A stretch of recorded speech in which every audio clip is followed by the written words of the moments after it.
Fala, torcedor do Cabuloso! Vamos assistir agora esse conteúdo aqui, olha, do Vitor Sérgio Rodrigues, que vem falando aí sobre o Cruzeiro, a expectativa da Libertadores 2026, contratações, movimentações. Esse último jogo é um conteúdo completo que o torcedor do Cabuloso tem que assistir, tá? Olha, se inscreve aqui na TV Cruzeiro Cabuloso, onde a gente vai destacar tudo que a mídia nacional e internacional fala. No final do vídeo, também trago mais uma informação para vocês aí sobre os bastidores do Cabuloso. Então, se quer saber tudo que está acontecendo lá dentro da Toca da Raposa 2, aqui é o lugar. Vamos pro vídeo agora do Vitor Sérgio Rodrigues. Deixa o teu comentário aqui, olha, em qual cidade tá assistindo esse conteúdo, pra gente saber que o Cruzeiro é o mundo. Vamos embora? Fala aí, Vitor! Fala, galera, ligado aqui no canal do VSR, chegando para mais um vídeo. Tema do vídeo agora: Cruzeiro atropela o Corinthians e a próxima parada é a Libertadores. Vamos falar sobre isso depois da vinheta. Mas queria falar sobre a vitória e o atropelamento do Cruzeiro sobre o Corinthians.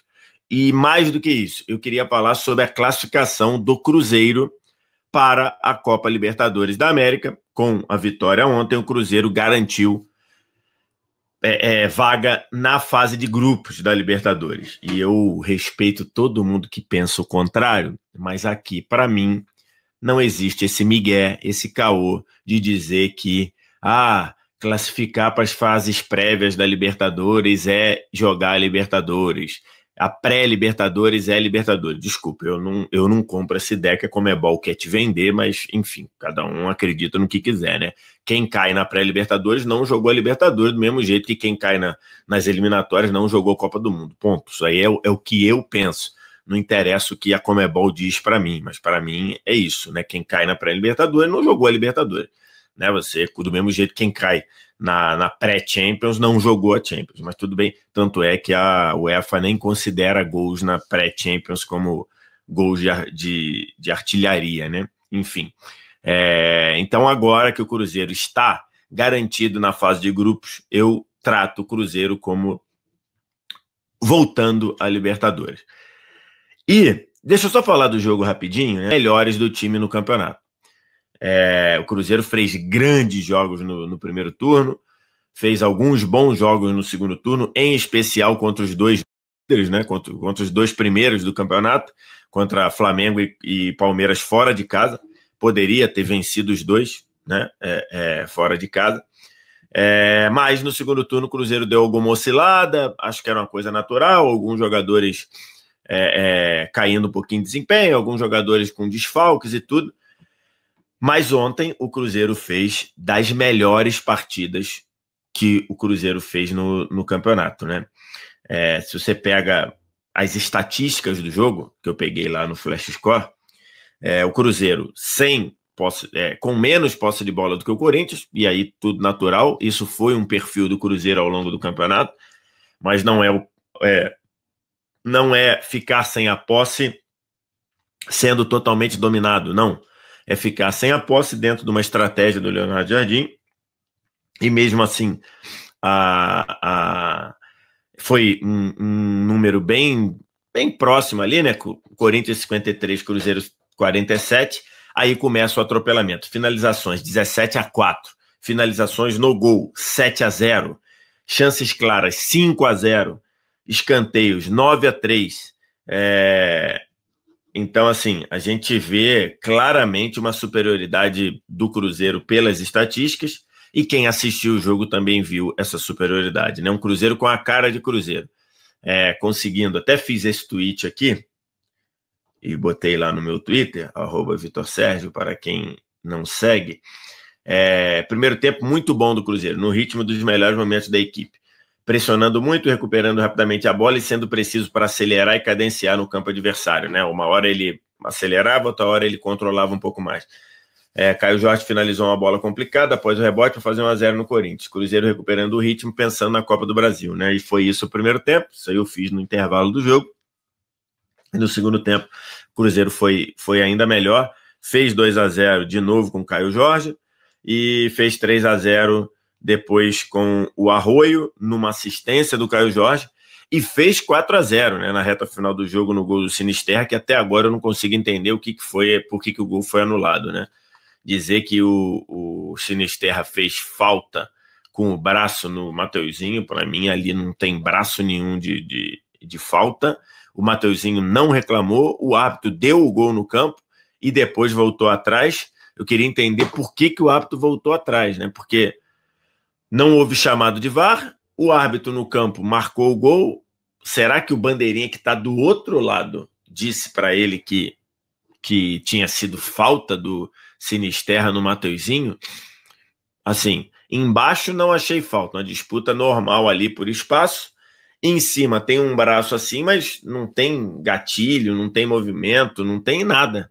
É uma colocação de braço ali. O Mateuzinho sequer esboça reclamação. Realmente não entendi o motivo da anulação, porque você poderia facilmente fechar esse jogo 4-0 para o Cruzeiro. Então, uma grande vitória. O Corinthians muito frágil, um Corinthians completa com escalações bem, com uma escalação bem, especialmente do meio para trás, bem modificada pelo Dorival Júnior, que disse que podem me cobrar nos dois jogos nos dois jogos da semifinal da Copa do Brasil, seremos totalmente diferentes. Vai lembrar, né? Esse duelo é o duelo da semifinal da Copa do Brasil, do lado esquerdo da chave, Cruzeiro e Corinthians. Primeiro jogo no Mineirão, dia 7 de dezembro. Dia 7 não, dia 10. Primeiro jogo no Mineirão, dia 10 de dezembro. Segundo jogo na Neoquímica Arena, no dia 13. Do outro lado, Fluminense e Vasco, né? Então, ele disse que vai ser totalmente diferente, mas é um Cruzeiro recuperando o ritmo nessa reta final de Brasileiro, porque vai ter aí daqui a pouco... Aliás, Cruzeiro ainda, apesar de dizer que não, o Cruzeiro ainda está na briga aí para ser campeão brasileiro, né? Tem que ver o que vai acontecer. O Flamengo tem 6 pontos de vantagem em relação ao Cruzeiro. O Cruzeiro no máximo chega às 22 vitórias que o Flamengo já tem, então o Cruzeiro vai depender do Flamengo não vencer nenhum jogo. Então, assim, é um ponto... Porque o Cruzeiro pode chegar aos mesmos 70. Se o Flamengo vencer mais um jogo, o Cruzeiro chegaria no máximo a 77, o Flamengo também chegaria até 77, só que o Flamengo já teria 23 vitórias. Então, para o Cruzeiro ser campeão brasileiro, só estou aqui dando as chances matemáticas, né? O Flamengo não poderia vencer nenhum jogo. E mesmo assim, se o Flamengo empatar as 3, vai a 77 com 22 vitórias, o Cruzeiro chegaria a 77 com 22 vitórias, aí o Cruzeiro teria que tirar o saldo, e o saldo do Flamengo é muito grande, né? 50 gols. Então, esse é o ponto. O Cruzeiro ajusta a máquina pensando na Copa do Brasil. E aí eu queria falar aqui, já que eu citei rapidamente do jogo, eu queria citar aqui a classificação do Cruzeiro para a Libertadores, né? Todo mundo sabe que acompanha aqui o canal, sabe que eu falo desde a época lá do Cruzeiro, lá do rebaixamento em 2019. Eu digo que o Cruzeiro foi assaltado. Teve má gestão? Teve irresponsabilidade? Teve um modus operandi ali de não pagar suas dívidas e ir empurrando as dívidas com a barriga para poder ter um time forte, um time que foi bicampeão brasileiro, um time que foi bicampeão seguido da Copa do Brasil? Sim. Mas o Cruzeiro foi roubado, né? O Cruzeiro foi assaltado. Aí o pessoal fala: Vitor Sérgio, você não tem medo de ser processado? Não, não tenho. Quem disse isso não fui eu. Quem disse isso foi o Ministério Público de Minas Gerais. O Cruzeiro foi assaltado por uma quadrilha que lá estava e roubou o clube. E aí gerou tudo aquilo que gerou, e o Cruzeiro vem se reconstruindo, primeiro com a SAF do Ronaldo, e eu fico muito satisfeito quando eu vejo muita gente dizer que o torcedor do Cruzeiro compreende perfeitamente qual foi o papel da SAF do Ronaldo, né? Lógico que ali em alguns momentos de mais calor, de mais revolta ali, futebolisticamente falando, o cara falou: pô, o Ronaldo veio e tudo, e não tornou o time vencedor e tudo, mas no geral o torcedor entende que o papel da SAF do Ronaldo era outro. O papel da SAF do Ronaldo era fazer o clube continuar existindo, evitar que o clube caísse para a Série C, ou evitar que o clube passasse mais aperto, e a SAF do Ronaldo devolveu o Cruzeiro na Série A, que é o lugar dele. E depois veio a SAF do Pedrinho para dar esse outro subir esse outro degrau, né? E agora o Cruzeiro sobe um degrau muito importante voltando à Libertadores, né? O Cruzeiro tem uma grande história na Libertadores e agora volta a jogar a Copa Libertadores, cumprindo o primeiro objetivo do time na temporada, né? Se você olhar, desde que o Cruzeiro arrancou no primeiro turno ali, e você via que a campanha do Cruzeiro seria boa, sempre se falou que o objetivo era ir para a Libertadores. O primeiro objetivo está cumprido. O Cruzeiro vai jogar a fase de grupos da Libertadores. Depois, o que vai acontecer, a gente precisa acompanhar para ver qual é o desfecho do Cruzeiro dentro do Campeonato Brasileiro e, principalmente, o que o Cruzeiro vai fazer na Copa do Brasil, competição da qual o clube já é o maior vencedor. Então, é um passo muito importante nessa retomada do Cruzeiro, o Cruzeiro voltar a jogar a Libertadores. O Cruzeiro estará na fase de grupo da Libertadores, e é um passo que só foi dado porque no momento central da temporada, a diretoria, que parecia ser uma diretoria de futebol deslumbrada, tomou a decisão correta, central, que foi entre, primeiro, dois momentos, né?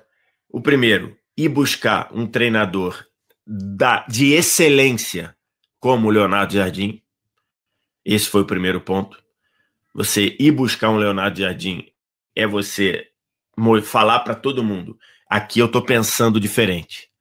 Aqui é um momento diferente. Aqui é o Cruzeiro subindo alguns degraus.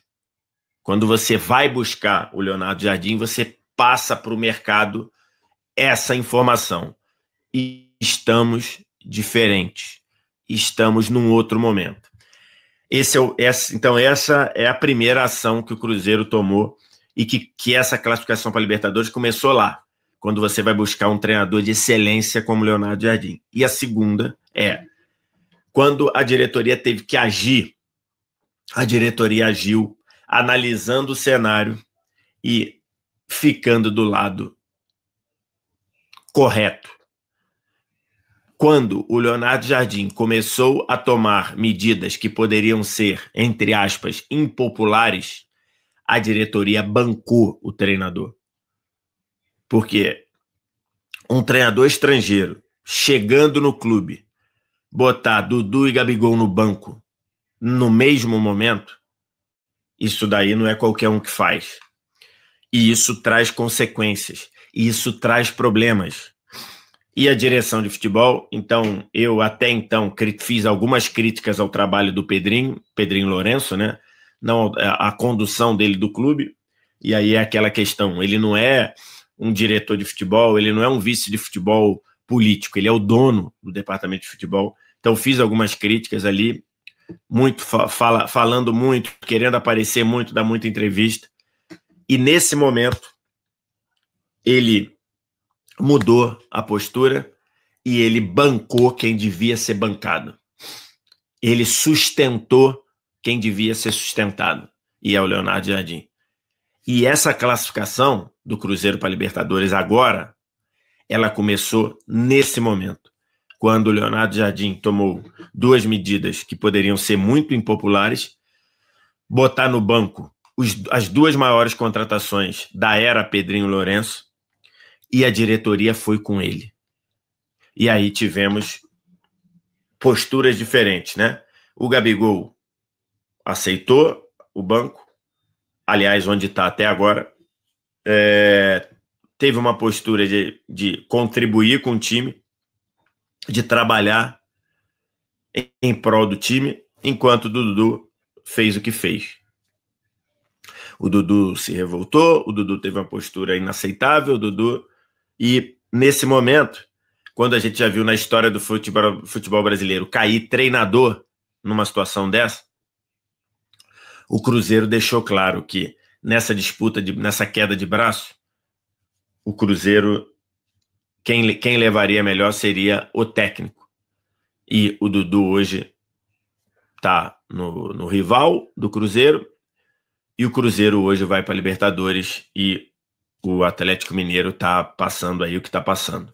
Então, assim, Você está querendo dizer que a classificação do Cruzeiro começou nesse momento? Sim, a classificação do Cruzeiro começou nesse momento, quando o Leonardo Jardim entendeu que ele teria a autonomia que ele precisava para trabalhar. E aí foi pegar o elenco muito bom que o Cruzeiro tem, pegar a excelência do treinador e desenvolver. E isso foi feito.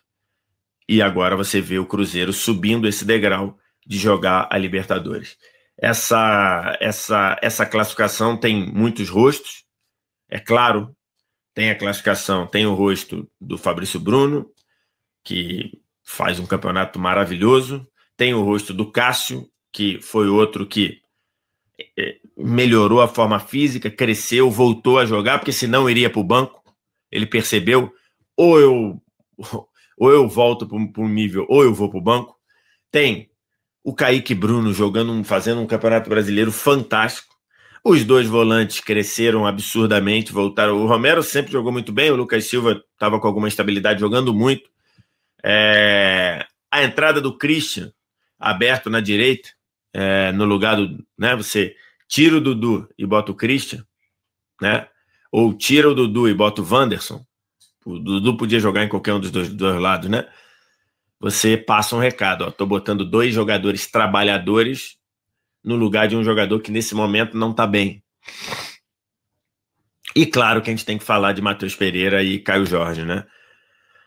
O campeonato do Matheus Pereira é algo fantástico, um jogador que é um camisa 10 clássico, que faz tudo, que controla, que acelera, que cria jogada, faz gol, dá assistência. Um jogador que às vezes até a estatística não aparece o quão bom ele é. Ontem, por exemplo, a jogada do primeiro gol, ela só acontece pelo passe do Matheus Pereira, que ele tira um passe da cartola. Como o cruzamento da direita, acho que do William, como o cruzamento tem rebote, né? Não virou assistência no gol do Caio Jorge, mas o gol só acontece por causa do Matheus Pereira. Então, um campeonato fantástico. O Matheus Pereira, a seleção do campeonato, é um dos 3 melhores jogadores do campeonato, sem dúvida. E o outro, Caio Jorge, que explodiu de uma maneira inacreditável, né? Artilheiro do Brasileirão, 21 gols, mais 8 assistências. Ontem ele jogou pra cacete. Tudo que aconteceu no jogo de produtivo passou no pé do Caio Jorge. Primeiro gol, aquela batida não é fácil, é uma batida difícil, porque a bola vem cheia de efeito por causa da defesa.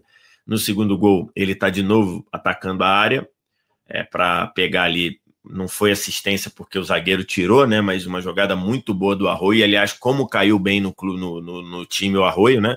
Hoje titular absoluto, acho que não tem questionamento disso, muito mais produtivo, né? Com bola produz muito mais do que o Wanderson, e sem bola se dedicando muito. E o terceiro gol, o Caio Jorge rouba a bola, ele rouba a bola, recebe, aí ele não é flecha, aí ele é arco, e mete a bola para o Arroio, nas costas do Hugo, e o Arroio mete o pé na bola. Acho que até o Longo podia ter ido melhor na bola, e faz o 3-0. Então, assim, o que o Caio Jorge fez nesse ano é um troço inacreditável. E assim, todos esses rostos podem ser simbolizados no rosto do Leonardo Jardim, que fez um time extremamente capaz. Um time que não precisa ter a posse de bola para controlar, às vezes controla sem posse. Um time que tem um ritmo absurdo de recuperação de bola, um ritmo absurdo de pressão, e um time que sabe alternar, acelerar com cadenciar, e vai levando os outros à loucura. Não sei como vai terminar o ano do Cruzeiro, se vai de fato vai conseguir brigar para ser campeão brasileiro, tá bem mais difícil. Se vai ganhar a Copa do Brasil, seria o 7º título do Cruzeiro na Copa do Brasil, mas independentemente disso, mantendo essa postura e mantendo esse nível de trabalho, o Cruzeiro pode chegar pensando em ir longe na próxima Libertadores. Tá aí, torcedor do Cabuloso. VSR deixando aí, né, as suas impressões, as suas análises, principalmente sobre esse Cruzeiro, sobre a Libertadores, sobre essa vitória aí, esse último jogo, último confronto, que traz muita expectativa, claro, para o futuro. Olha, mais uma notícia muito importante aqui, olha. Fagner volta a ser relacionado após 4 meses. Vamos ver os detalhes aqui, olha. Após 4 meses afastado por lesão, o lateral direito Fagner está de volta aos jogos do Cruzeiro, recuperado de uma fratura na fíbula direita. O jogador foi relacionado pelo técnico Leonardo Jardim e está à disposição para a partida diante do Ceará. As equipes se enfrentam neste sábado, às 21 horas, no Castelão, em Fortaleza, pela 36ª rodada do Campeonato Brasileiro. Fagner não atua desde a partida contra o CRB, jogo da ida das oitavas de finais da Copa do Brasil, a disputada no Mineirão. Desde então, né, aquela entrada, cara, foi uma entrada surreal, criminosa ali do William Potker, né? Mas tá aí, olha, informação importante, Fagner voltando, né? E tá muito nessa questão, Fagner fica, Fagner sai do Cruzeiro em 2026, tem muita dúvida sobre essa questão do lateral direito. Mas me diz aí, torcedor, qual é a tua opinião sobre o Fagner? Seria para você interessante, importante ter o Fagner, um jogador experiente na Copa Libertadores da América na próxima temporada? O que é que vocês acham, hein? Deixa aqui nos comentários, daqui a pouco a gente volta, tamo